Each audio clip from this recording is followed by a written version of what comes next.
आज चर्चा हो रही है, यदि आप भगवत सेवा करते हैं, भागवत धर्म को धारण करते हैं, भजन करते हैं, तो 32 सेवा अपराधों से बचिए। बहुत सूक्ष्म सूक्ष्म है। इनसे क्या होता है, मन में उत्साह भंग हो जाता है, भजन का अरुचि हो जाती है, अविश्वास हो जाता है, फिर साधक डगमगा जाता है, काम क्रोध आदि के आवेश में आकर गलत आचरणों में उतर जाता है। यदि हम 10 नामापराध और 32 सेवा अपराध से बचकर श्री भगवान के शरणागत होकर भजन करें तो हमें एक नवीन उत्साह होता है भजन का, आज इतना कि आज और करें। और वो नवीन उत्साह हमारे समस्त भोगों के उत्साह का नाश करके, जो भोग भोगने की हमारी उत्साह प्रवृत्ति रहती है उसका नाश करके उसे उदासीन बनाकर भगवान का प्रेमी बना देते हैं। तो अब सुनते हैं 32 सेवा अपराध से, जिनको हमें सुन करके अपने आचरण में धारण करके इन सेवा अपराधों से बचना है। पहला, भगवान के मंदिर में जब हम दर्शन करने जाएं तो यदि हम किसी भी सवारी से हैं तो 100 कदम पहले उतर जाएं। इन्हें कि सीढ़ी तक हम कार में, यदि अस्वस्थ हैं, आपके पैर खराब हैं, तब तो कोई बात नहीं है। यदि आपके पैर ठीक हैं तो 100 कदम कम से कम मंदिर से दूर उतर जाएं गाड़ी से, और वहीं से नमन करें और पादुका उतार दें अपनी, नंगे पैर वहाँ जाएं।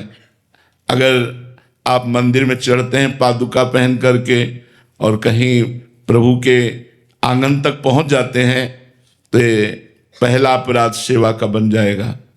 सवारी पर चढ़कर पैरों में पादुका पहनकर भगवत दर्शन के लिए जाना, ये सेवा अपराध है। भक्ति एक विशिष्ट भाव है जो भगवान को भी अधीन कर लेती है। इसीलिए भक्त, उपासक, वैष्णव, भजनानंदी को चाहिए कि अपने प्रभु के श्री विग्रह के दर्शन करने के लिए जब हम मंदिर में जाएं तो कम से कम 100 कदम पहले उतर जाएं और नंगे पैर जाएं। अगर आप सवारी में चढ़कर जाते हैं, जूता पहनकर मंदिर के ऊपर चढ़ते हैं, तो ये पहला सेवा अपराध आपका बन जाएगा। दूसरा, भगवान के उत्सवों को मनाएं। हमारे सनातन धर्म में उत्सवों का बड़ा महत्व है, उससे कृपा की प्राप्ति होती है। जैसे रथ यात्रा है, जन्माष्टमी है, राधाष्टमी है, रामनवमी है, ये जो हमारे उत्सव हैं आराध्य देवों के, इसमें ये नहीं देखना चाहिए कि मैं कृष्ण उपासक हूँ तो रामनवमी क्यों मनाऊं, मैं राम उपासक हूँ तो जन्माष्टमी क्यों मनाऊं। ऐसा भेद नहीं है। हम आनंदित होकर के जब कभी भगवान शिव के उत्साहपूर्ण उत्सव आते हैं, महाशिवरात्रि आदि, माता भगवती अंबाजी के नवदुर्गा आदि, तो हम उत्सव मनाएं। सनातन धर्मावलंबी इन उत्सवों की अवहेलना न करें। उत्सव न मनाना एक अपराध है। हम 4 लोग मिलकर के रात भर नाम कीर्तन करें तो हमारी कृष्ण जन्माष्टमी हो गई, भगवत कथा सुने रात में। रामनवमी के दिन खूब उत्साहपूर्वक भगवान श्री राम के पावन चरित्रों का गायन, श्री राम जय जय राम कीर्तन करें। शिवरात्रि, नवदुर्गा आदि, ये जो हमारे सनातन धर्म के उत्सव हैं, इनको करना चाहिए। ना करना या उत्सवों में शामिल ना होना आपकी सामर्थ्य नहीं है कि आप कर सकें, तो जहाँ उत्सव हो रहा है वहाँ घंटा 2 घंटा के लिए शामिल हो जाइए। यदि शामिल नहीं होते तो एक अपराध है। इस सेवा अपराध का दूसरा अपराध है। तीसरा, भगवान के श्री विग्रह के सामने जाकर प्रणाम न करना। भगवान के सामने गए, आप ऐसे खड़े, भगवान साक्षात विराजमान है, अर्चावतार भगवान के जैसे और अवतार हैं, ऐसे ही भगवान जो विग्रह में विराजमान है ये अर्चावतार है। तो भगवान के सामने जाकर के सबसे पहला काम होना चाहिए साष्टांग प्रणाम करें, पंचांग प्रणाम करें। साक्षात भगवान विराजमान है। आप बिल्कुल संशय मत कीजिए कि ये तो मूर्ति है। जाकी रही भावना जैसी, प्रभु मूर्ति देखी तिन तैसी। अगर आप भावना करेंगे मूर्ति है तो मूर्ति है, नहीं तो साक्षात बिहारी जी विराजमान है, किसी मूर्तिकार की रचना नहीं। साक्षात राधा वल्लभ लाल, साक्षात राधा रमण जी, ये हम पर कृपा करके विराजमान है। हमारी सामर्थ्य नहीं कि हम इनको देख सकें, तो ये अर्चा विग्रह के रूप में विराजमान है। एक बार भगवान श्री कृष्ण को साष्टांग प्रणाम करने वाले को 10 अश्वमेध यज्ञ के अवभृत स्नान का फल प्राप्त होता है। एकोपि कृष्ण कृतः प्रणामो दशाश्वमेधा अवृतेन तुल्यः। दशाश्वमेधी जो 10 अश्वमेध करने वाला है वो पुनरेपि जन्म, बड़ी बात है, लेकिन कृष्ण प्रणामी न पुनर्भवाय। जो एक बार श्री कृष्ण को साष्टांग लेट कर प्रणाम करता है 10 अश्वमेध यज्ञ के अवभृत स्नान का फल मिलता है। लेकिन 10 अश्वमेध यज्ञ करने वाले में और श्री कृष्ण के प्रणाम करने वाले में अंतर है कि 10 अश्वमेध यज्ञ करने वाला स्वर्ग में जाएगा, पुण्य क्षीणे मृत्युलोके भी संति, लेकिन कृष्ण प्रणामी न पुनर्भवाय। इसलिए भगवान के श्री विग्रह के सामने जाते ही साष्टांग लेट जाए या पंचांग प्रणाम करे। कम से कम इतना देहाभिमान ना पुष्ट हो कि हम भगवान के सामने अवहेलना पूर्वक खड़े हैं, देखते ही हाथ जुड़ जाए, नेत्र झुक जाए, साष्टांग लेट जाए। ये वैष्णवता है, ये भक्ति है। अगर आप प्रणाम नहीं करते तो तीसरा सेवापराध है। चौथा, अशौच अवस्था में मंदिर में दर्शन करने जाना। आप जैसे कपड़ा सहित लेटरिन गए हैं तो आपका अधिकार नहीं कि आप मंदिर में जाकर दर्शन करें। पहले जाइए, स्नान कीजिए, वस्त्र परिवर्तन कीजिए, वस्त्र पवित्र हो और आपका शरीर पवित्र हो। वो कोशिश करो कि भाव भी पवित्र हो, तब हम भगवान के दर्शन करने के लिए जाएं। एक एक कदम में आनंद का उल्लास होता है अपने प्रभु के दर्शन करने की भावना में। यदि आप खड़े खड़े लघुशंका करते हैं, आपके वस्त्रों में पेशाब के छींटे पड़ते हैं, आप अपवित्र हैं, मंदिर जाने के योग्य नहीं है, इसलिए बुद्धि भ्रष्ट हो जाती है, कोई भाव नहीं आता, कोई अनुभव नहीं आता। मैं आपसे सच्ची कहते हैं, प्रभु के जो श्री विग्रह हैं, हमने अब वो सब बातें नहीं बताई जाती, मतलब ये साक्षात हैं। आपको हम ये कह रहे साक्षात हैं, एक एक बात आपकी सुनते हैं, एक एक बात देखते हैं, कैसे तुम्हें बताएं। ये प्रभु जो श्री विग्रह में आप केवल भाव करके देखिए, वो हमारे भावों को ग्रहण करते हैं। जब प्यार से उनसे बात करो ना, सेकंड में उत्तर आता है, सेकंड में ऐसे बात करो और स्फुरित हो गया, उत्तर स्फुरित हो गया। ये प्रभु विराजमान है। तो हम अपने प्रभु के अशौच अवस्था में मंदिर दर्शन करने न जाएं, जब हमारा शरीर अपवित्र हो, हमारे वस्त्र पवित्र हो, हमारा मुख अपवित्र हो। मुख में 3 बार आचमन करें, कृष्णाय नमः, गोविंदाय नमः, अच्युताय नमः। दाहिने अंगूठे से ऐसे करके हाथ पैर धो के पवित्र होकर भगवान के दर्शन करने जाए। अपवित्र दशा में वस्त्र अपवित्र, शरीर अपवित्र, मुख अपवित्र, ऐसी दशा में भगवत दर्शन करना अपराध माना जाता है मंदिर में जाकर के। 5वां, एक हाथ से भगवान को प्रणाम करना। ये शास्त्रीय पद्धति नहीं है। संत या भगवंत को दोनों हाथ जोड़कर प्रणाम किए जाते हैं। दोनों हाथ जोड़कर संतों को प्रणाम करते हैं और भगवान के सामने दोनों हाथ, ऐसे भगवान को नहीं किया जाता। ऐसे करना एक 32 सेवा अपराधों में एक अपराध है। एक हाथ से भगवान को प्रणाम नहीं करना चाहिए। ये 5वां अपराध है जो एक हाथ से प्रणाम करते हैं। 6ठा, जब हम भगवान की परिक्रमा देते हैं तो हमारे श्री ठाकुर जी महाराज की 4 परिक्रमा होती है। तो परिक्रमा में आप ऐसे जब चारों तरफ घूमते हैं तो श्री विग्रह के सामने जब आते हैं तो प्रत्येक परिक्रमा में रुकना चाहिए और रुककर प्रणाम करना चाहिए और फिर परिक्रमा देनी चाहिए। जैसे हम ठाकुर जी के ऐसे परिक्रमा दे रहे हैं तो ऐसे परिक्रमा करके आए, फिर प्रणाम किया, फिर दूसरी परिक्रमा, फिर प्रणाम, फिर तीसरी परिक्रमा, फिर प्रणाम, फिर चौथी परिक्रमा, प्रणाम। बहुत महत्वशील है। भगवान की परिक्रमा करना विश्व ब्रह्मांड के समस्त पुण्यों में सर्वश्रेष्ठ है। पृथ्वी की परिक्रमा कर लो, सब तीर्थों की परिक्रमा कर लो, तो तीर्थपाद तो भगवान है। भगवान की परिक्रमा कर ली, सबकी परिक्रमा हो गई। अगर 4 परिक्रमा श्री भगवान के मंदिर की कर ली, पूरी पृथ्वी की परिक्रमा हो गई। क्योंकि जितने तीर्थ हैं वो संत और भगवंत के द्वारा ही प्रकाशित हैं और संत भगवंत से हैं और भगवान स्वयं प्रिया प्रीतम विराजमान, उनकी जब परिक्रमा कर ली तो सबकी परिक्रमा हो गई। 4 परिक्रमा और ऐसे रुक करके, जो बिना रुके हुए ऐसे घूमते रहते हैं, वो 32 सेवा अपराधों में ये 6ठा सेवा अपराध है। 7वां, श्री भगवान के श्री विग्रह के सामने पैर फैला के बैठना। मानो आपकी गांठों में दर्द है, आप मंदिर में बैठे तो भगवान के सामने ऐसे पैर फैला दिए, ये अपराध है, आपके पुण्य नष्ट हो जाएंगे। अगर आपके पैर दर्द करते हैं तो आप खड़े खड़े या बैठे बैठे जैसे बने दर्शन कर लीजिए, हट जाइए सामने से। उनके सामने ऐसे जो नहीं जानते हैं वो और पैर ऐसे सामने फैला दिए, वो अपराध है। भगवान के श्री विग्रह के सामने ऐसे पैर करके फैलाना, ये 32 सेवा अपराधों में 7वां सेवा अपराध है। 8वां, भगवान के श्री विग्रह के सामने घुटने लपेट कर हाथों से बांध कर बैठना। ऐसे जो घुटने ऐसे कर लेते हैं ना लोग, ऐसे ऐसे वो 32 सेवा अपराधों में 8वां। यही सब हमारी बुद्धि को भ्रष्ट कर देते हैं। बोले मंदिर गए लेकिन कोई लाभ नहीं ले पाए, तो ये सावधानियां हैं। 9वां, श्री भगवान के श्री विग्रह के सामने बैठ गए और जपना चाहिए मंत्र धीरे धीरे। आलस्य, प्रमाद, सोना। अगर आप श्री विग्रह के सामने सो रहे हैं तो आपका अपराध बन रहा है। मत सो, 1 सेकंड भले ही दर्शन करो, निकल जाओ मंदिर से, तो अपराध तो नहीं बनेगा, 1 सेकंड के दर्शन का तो लाभ मिलेगा। 10वां, श्री भगवान के श्री विग्रह के सामने कुछ भी पाना, जैसे आपको कुछ भी मिला तो विग्रह के सामने से हट जाइए और फिर प्रणाम करके, प्रसाद है जो भी चरणामृत है जो भी, वो सामने से हट जाइए। उनको देखते हुए ऐसे सामने ऐसे नहीं पाना, जो भी मिला है सामने से हट जाइए, एकांत होकर पा लीजिए, हाथ प्रक्षालन कीजिए, फिर दर्शन के लिए आ जाइए। 11वां, भगवान के विग्रह के सामने झूठ बोलना कभी नहीं। एक तो वहां बात ही ना करे, अगले में आएगा, लेकिन भगवान के सामने कभी, और गुरुदेव के सामने, ये 2 जगह कभी झूठ नहीं बोलना चाहिए। महत अपराध है। हमें चाहे जितना बड़ा दंड मिले, यदि हमने गलती की है तो अब की है, अब चाहे मुझे क्षमा कर दो, चाहे दंड दो।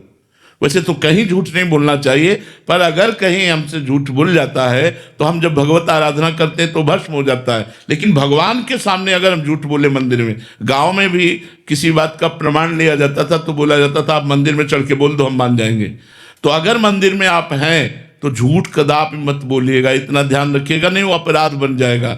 भगवान के श्री विग्रह के सामने झूठ बोलना। 12वां, श्री भगवान के श्री विग्रह के सामने किसी को जोर से पुकारना, ऐसे नहीं, क्योंकि सरकार विराजमान है। अगर किसी को भी बुलाना है तो सामने से हट जाइए और उसको छू कर बुलाइए, या धीरे से उसको स्पर्श करके कोई बात कहनी। आवाज जोर दे करके मंदिर में नहीं, आवाज जोर दे करके बुलाना भगवान की अवहेलना होती है, वो अपराध बनता है। भगवान के श्री विग्रह के सामने आपस में प्रपंच की बात करना। 13वां, अब बैठे हैं बातचीत कर रहे हैं, भगवान के श्री विग्रह के सामने पंखा चल रहा है बड़ा आराम से, और भगवान के श्री विग्रह के सामने व्यर्थ की, गांव की, रिश्ते नातों की, आने जाने की, प्रपंच की बातें कर रहे हैं, ये अपराध है। भगवान के सामने बैठकर अगर कुछ करना है तो पद गायन करो, भगवान की महिमा। आज देखो ठाकुर जी कैसी सुंदर पोशाक पहने, आज उनके चरणों में पायल कितने सुंदर है, उन्हीं की शोभा का वर्णन करो, प्रपंच की बात नहीं। या तो मौन होकर नाम जप करो और या तो भगवान की चर्चा करो। हमें लगता है मौन रहकर नाम जप करना सर्वोत्तम बात रहेगी। श्री भगवान के श्री विग्रह के सामने चिल्ला चिल्ला कर उलूल जुलूल बात करना, बेमतलब ऐसे ऐसा वैसा ऐसा, मंदिर में बहुत सावधान। 15वां, श्री भगवान के श्री विग्रह के सामने किसी को दंड देना। मान लो आपकी जेब ही काट ली है, आपकी जेब काट ली, माना उस आदमी को पकड़ लिया, ठाकुर जी के सामने दंड नहीं देना है, इतनी मर्यादा रखनी। और 16वां, श्री भगवान के श्री विग्रह के सामने किसी को पीड़ा भरे कट वचन बोलना, मतलब गाली गलौज, ऐसे गंदे वचन बोलना, या ऐसा शापित वाली बात करना, ऐसा कुछ भी बोलना। या श्री भगवान के श्री विग्रह के सामने किसी पर कृपा करना, नहीं, सरकार विराजमान है, वो मान लो कोई कह रहा है कुछ भी वो प्रभु विराजमान, उनसे बात करो, इस समय चुप रहो, शांत। श्री भगवान के श्री विग्रह के सामने निष्ठुरता भरा व्यवहार करना। 19वां, श्री भगवान के श्री विग्रह के सामने कंबल ओढ़ करके जाना। सर्दी का समय है तो मानो एक लोई एक चादर ऐसे डाल लिया, वहां मार कंबल ओढ़कर भगवान के सामने जाना निषेध करता है, शास्त्र निषेध करता है। श्री भगवान के श्री विग्रह के सामने किसी की निंदा करने लगना। भगवान के विग्रह के सामने मौन बहुत जरूरी है। जब आप दर्शन करने जाए तो सीधे आंख मिलाया और दर्शन करते रहो, आंख नीचे किया, मंदिर से बाहर, बच गए, कोई अपराध नहीं लगेगा। श्री भगवान के श्री विग्रह के सामने किसी को स्तुति भरे वचनों से बोलने लगना, अरे भाई आप क्या गाते हैं, आप बहुत ऐसा वैसा बातचीत करने लगे, उसकी बड़ाई करने लगे। स्तुति का मतलब होता है किसी की बड़ाई करना, वो दोष है। श्री भगवान के सामने अश्लील शब्द बोलना, श्री भगवान के श्री विग्रह के सामने अधोवायु छोड़ना। अब जैसे ये एक शारीरिक प्रक्रिया है, आप मंदिर में हैं, आपको अधोवायु, अधोवायु का मतलब समझ रहे ना, तो उस वायु को जब वेग आता है तो कहीं भी वो छोड़ देता ना, तो भगवान के श्री विग्रह के सामने नहीं, सीधे निकलो मंदिर से बाहर, यानी श्री भगवान के श्री विग्रह के सामने छोड़ दिया तो 32 सेवा अपराधों में है श्री विग्रह के सामने अधोवायु का त्याग करना। और 24वां, शक्ति रहते हुए भगवान की साधारण वस्तुओं से सेवा करना। जैसे आपके पास खूब भगवान ने दिया है तो उत्तम उत्तम भोग लगाइए, उत्तम पोशाक पहनाइए, उत्तम आभूषण पहनाइए। ऐसा नहीं कि आप खा रहे हो हलवा और चाय और पकौड़ी और भगवान के सामने चिरौरी रख दिया, ये ठीक नहीं है। प्राय लोग इस बात को नहीं समझते हैं, चिरौरी बिस्कुट ये भगवान के सामने, आप गरम गरम हलवा पकौड़ी खा रहे, नहीं भाई, पहले गरम गरम बने ठाकुर जी के सामने अर्पित करो। तो उत्तम उत्तम पदार्थों से, उत्तम उत्तम पोशाक आभूषणों से श्री ठाकुर जी की सेवा करनी चाहिए। 25वां, भगवान को निवेदन किए बिना अगर आप जल भी पीते हैं तो आपके सुकृतों का नाश होता है। गीता में भगवान ने कहा मुझे अर्पित किए हुए बिना जो भोजन पाता है वो पाप पाता है। तो कोशिश करो भगवान को भोग लगा करके ही पाओ। अपने घर में जो ठाकुर हैं, और आप जहाँ नौकरी करते हैं या आप व्यापार करते हैं, ऑफिस में जाते हैं, तो 1 मिनट के लिए आप धैर्य रखिए, अपना टिफिन खोलिए और आँख मूंदिए और भगवान का चिंतन कीजिए और कहिए हे प्रभु आप भोग लगाइए, और बस अपने ठाकुर की जयकार बोलिए। जो भी आपके इष्ट है, जैसे अपने लोग राधा वल्लभ लाल की जय धीरे से बोला और बस फिर प्रसाद पाने लगे। मानसिक भगवान को तो भोग लगाए, जल है अंदर से राधा वल्लभ लाल की जय, प्रभु हमारे हृदय मंदिर में बैठे हो आप पाओ। बिना जयकार किए, बिना अर्पित किए हुए 1 बूंद पानी भी ना पियो, देखो आपकी बुद्धि कितनी निर्मल हो जाएगी, कितना भजन में रुचि बढ़ेगी। जो लोग कहते हैं ना भजन में रुचि नहीं बढ़ती, तो मनमानी चाट पकौड़ी ऐसे दुकानों में खाते घूमोगे, भजन बढ़ेगा? बिना भगवान को अर्पित किए हम कह, देखो तुम्हारा मन है आज हम, चलो ठीक है आप ले लो, मान लो वही दुकान पे खाना है, आंख मूंदिए और भाव में आए कि हे प्रभु मेरा मन, मतलब आप गोलगप्पा पाना चाहते, राधा राधा राधा वल्लभ लाल की जय, हर गोलगप्पा में राधा बोलिए और पवाइए, देखो आपकी बुद्धि शुद्ध रहेगी, बुद्धि भ्रष्ट नहीं होगी। ऐसे तो फिर मनमानी करने से बुद्धि अपवित्र हो जाती है। 26वां, ऋतु का जो फल है वो जरूर भगवान को भोग लगाना चाहिए। अलग अलग ऋतुओं में फल आते हैं, अलग अलग ऋतुओं में शाक आते हैं, तो शाक फल आदि उत्तम ये ऋतुओं में। आज ठाकुर जी प्रसन्न होते हैं। एक बार चोखा मेला जी महाराष्ट्र के थे, तो ठाकुर जी की आराधना में तो बड़े उच्च कोटि के भावयुक्त महापुरुष थे, तो बाजार जा रहे थे घर की वस्तु लेने, तो देखा केले का ऋतु था, नए नए केले इतने बड़े बड़े पके, तो उन्होंने कहा कि सामान क्या लेना, ठाकुर जी के लिए केला ले लेते हैं। और केला लिए और मंदिर में दरवाजे पर जाकर के आवाज लगाई और भगवत पार्षदों को कहा विट्ठल भगवान को भोग लगा दीजिए, आज इन्होंने हमें प्रेरणा की कि केला। बोले तेरे केला कौन भोग लगाएगा? तो उन्होंने एक तरह से अपमानित करके उनको बड़ा दुख हुआ, आपने हमें प्रेरणा क्यों की, और प्रेरणा क्यों, अगर प्रेरणा की तो आपने मुझे ये धक्का दे के बाहर क्यों, ये क्या लीला है आपकी?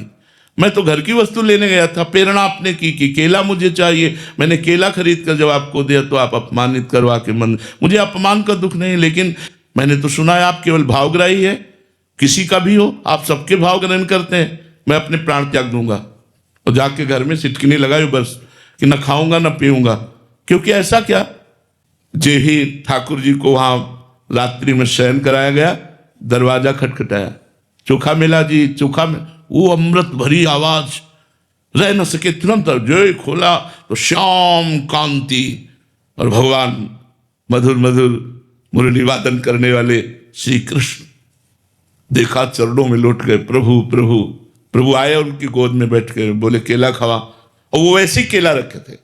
बोले प्रभु मैं चतुर, अरे बोले छोड़ो, मैंने कब कहा चतुर्वर्ण का, मैं तो भाव का भूखा हूं, मैं किसी वर्ण या किसी पद प्रतिष्ठा में नहीं बिकता, मैं भाव में बिकता हूं। गोद में बैठ करके चोखा मेला जी की भगवान ने केले, और बोले सुनो ये 2 केले दे दो, रुक्मिणी जी को भी पवाएंगे। वहां विट्ठल भगवान और रुक्मिणी जी महाराष्ट्र में विराजमान है, तो 2 केले पीताम्बर में लिए, अंतर ध्यान हो गए और अंदर से जाके मंदिर की सिटकिनी बंद कर ली और 2 केले रुक्मिणी जी को पवा के छिलके आंगन में फेंक दिए। अब जब सुबह हुआ दर्शन के लिए तो बाहर से ताला खोला, अब अंदर से बंदे बंदे। अब सब परेशान हो गए, कैसे खुला, अंदर कैसे बंद हो गया। तो स्तुति की, बड़ी प्रार्थना की, भगवान से विनय की, तो आवाज आई, जाओ चोखा मेला जी को पालकी में बैठाल करके जब लाओगे और वो हमसे प्रार्थना करेंगे तो मंदिर का दरवाजा खुलेगा, नहीं तो नहीं खुलेगा।